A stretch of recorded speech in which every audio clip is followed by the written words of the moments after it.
Hi everyone, Miss Stella here from Learn to Grow. Today's a beautiful day. It's the first day of spring and it turned out to be a nice and sunny day for us here at the Pacific Northwest. I'm in Zone 8.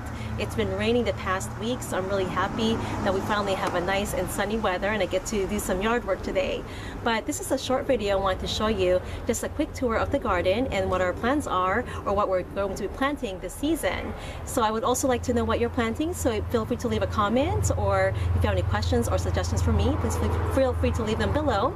Also, I want to mention if there's any new gardeners out there that to make sure you check the last day of frost when it's safe to sow seeds outdoors. You can also go to farmersalmanac.com and enter your zip code or I think your city and state, and they'll give you an estimate when your last day of frost is and when it is safe to sow seeds outdoors. And also it gives you the number of your growing season. So, but anyways, just want to say thank you for watching and subscribing to our channel, and I hope that you enjoy this video, and happy spring!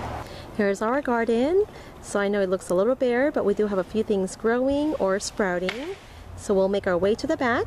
We're going to start off with these everberry strawberries. So this is a pretty small bed. It's only about 2 by 3 feet.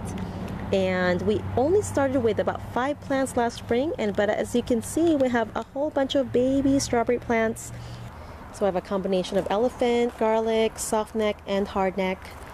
They all look kind of the same, but you can probably tell which are the elephant garlic, or looks like the thicker shoots there. There's a space here that's kind of empty, so I'm going to probably plant some leafy greens along the side. There's some chives.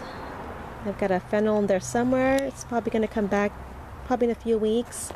I got some more herbs there. I believe that's parsley to the left, and I know there's thyme in there somewhere.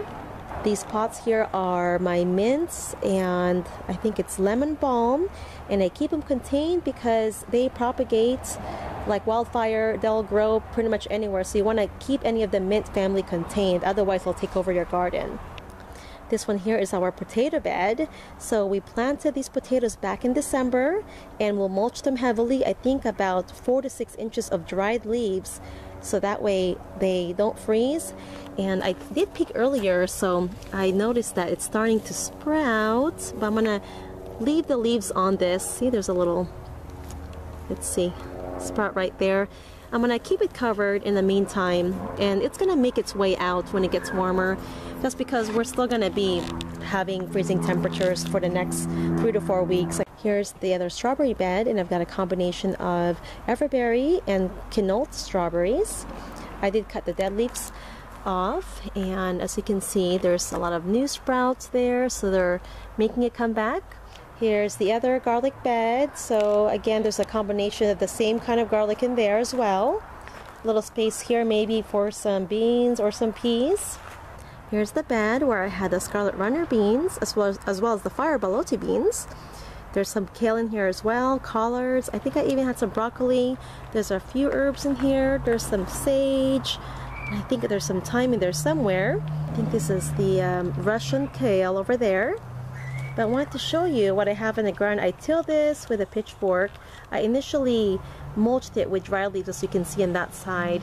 And I went ahead and worked it in with a pitchfork. I tilled it into the rest of my soil. And by next month, it'll be ready for planting and sowing seeds, and the leaves should decompose by then as well.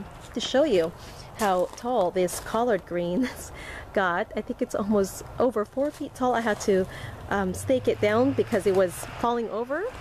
But as you can see, it's starting to bolt, so I'm going to get some seeds from this plant. This corner here is where our chicken coop is going to be. And we'll be getting, I think, chicks instead of chickens. That way the kids can raise them. It'll be a fun project for them as well. So back here, last year we planted squash. Oh gosh, the Three Sisters garden, pumpkins. So we had, I think, some yellow squash, zucchini. And on this bed, we just planted some potatoes last week.